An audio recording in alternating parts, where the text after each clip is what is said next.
বীরভূমে বোলপুর গীতাঞ্জলি প্রেক্ষাগৃহে মুখ্যমন্ত্রী মমতা বন্দ্যোপাধ্যায় সরকারি আধিকারিকদের যেমন একগুচ্ছ নির্দেশ দেন, তেমনি দলীয় নেতাকর্মীদের সতর্ক করেন তিনি।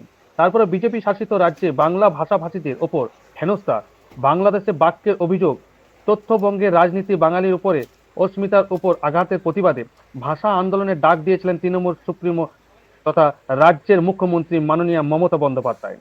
তাই আজ বাংলা ভাষা ও বাঙালিদের হেনস্থা করার প্রতিবাদ বোলপুরে মিছিল বের হয় এবং মিছিল শেষে সাধারণ মানুষদের উদ্দেশ্যে বাংলা ভাষা ও বাঙালিদের উদ্দেশ্যে বক্তব্য তুলে ধরেন এবং এই প্রতিবাদ মিছিল রাজ্যের প্রত্যেকটা জেলায় হবে।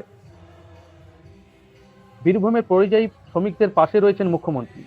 পরিযায়ীদের জব কার্ড থেকে সবকিছু দেখভাল করার নির্দেশ দেওয়া হয়। সেই সঙ্গে লোকাল রাস্তা, পানীয় জল ও আলোর দিকে নজর রাখতে হবে। প্রকল্পে ৭৭ লক্ষ জব কার্ড দিয়েছে। এই বছরে ৩২ দিনে কাজ শেষ হয়েছে কর্মশ্রী। তিনি জানান, বীরভূম বাড়ি নির্মাণের জন্য ৬২০ কোটি ৫০ লক্ষ টাকা বরাদ্দ হয়েছে। স্থানীয় মানুষদের সিদ্ধান্ত নিয়ে কাজ করার পরামর্শ দেন তিনি। গ্রামীণ রাস্তার পাশাপাশি ১,৭৫,০০,০০০ পরিবারের মধ্যে পানীয় জল পৌঁছাবে বলে তিনি জানান। কন্ট্রাক্টরদের আগে মাটি পরীক্ষা করে কাজ নির্মাণ পরামর্শ দেন।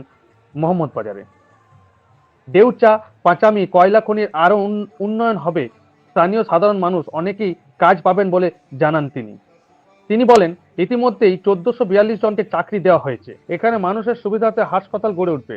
বোলপুরে পর্যটন কেন্দ্রের উন্নয়ন সহ নরটেশ্বরী মন্দির ও তারাপীঠের উন্নয়নে টাকা বরাদ্দ করা হবে বলে তিনি জানান। বাংলা সহায়তা কেন্দ্র অনেক কাজ করেছে, আরো উন্নয়ন করতে হবে তিনি জানান। উল্লেখ্য, ২৯শে জুলাই পরে কৃষক বন্ধুর প্রথম কিস্তির টাকা দেওয়া শুরু হবে।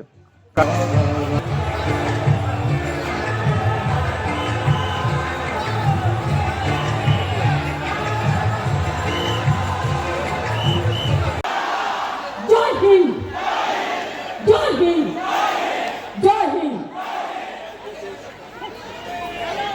আচ্ছা, এবার প্রথমেই বোলপুর শান্তিনিকেতন আমাদের বিশ্বকবি স্বপ্নের ছাউনি, স্বপ্নের আতুর ঘর, স্বপ্নের মাটির কুটি, সব মানুষকে বিভেদ নয় ঐক্য চাই, এই আহ্বান নিয়ে এই শান্তিনিকেতন বোলপুরের মাটিতে আমরা ভাষা আন্দোলনের জেলায় জেলায় সূচনা করলাম। আমি কৃতজ্ঞতা জানাচ্ছি সকল আশ্রমিক শ্রদ্ধেয় সকলকে।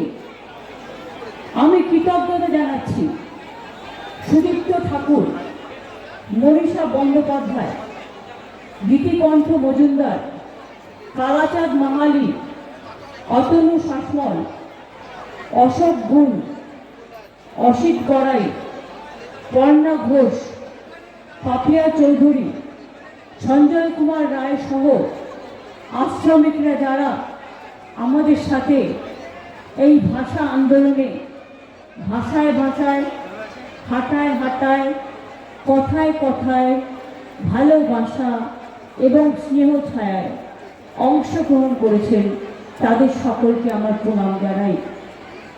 এই লাল মাটিকে ঘিরে আজও গ্রাম ছাড়া ওই রাঙা মাটির পথ আমার মনও ভুলায় রে। কবিগুরু রাঙামাটি আমাদের সবার প্রিয়। আমি আজকে ধন্যবাদ এবং অভিনন্দন জানাই আমার সকল। তাই বলে আপনি তার নামটা দিয়ে দেবেন? কথা বলছে, অত্যাচার হচ্ছে। আসাম সব ডিটেনশন ক্যাম্প। 2, আমাদের 22 লাখ পরিযায়ী শ্রমিক আছে। আমি শামিরুলকে বলবো, ও যেহেতু এই কমিটির চেয়ারম্যান আছে, আর মলয় আছে, দুজনে মিলে বসে সিএস এর সাথে কাল পরশুই বসে একটা স্কিম তৈরি করো, ওদের ফিরিয়ে আনো। আমার দরকার নেই বাংলার বাইরে গিয়ে কিছু দালালের কথা শুনে যখন অত্যাচার হয় তখন তারা থাকে না, পালিয়ে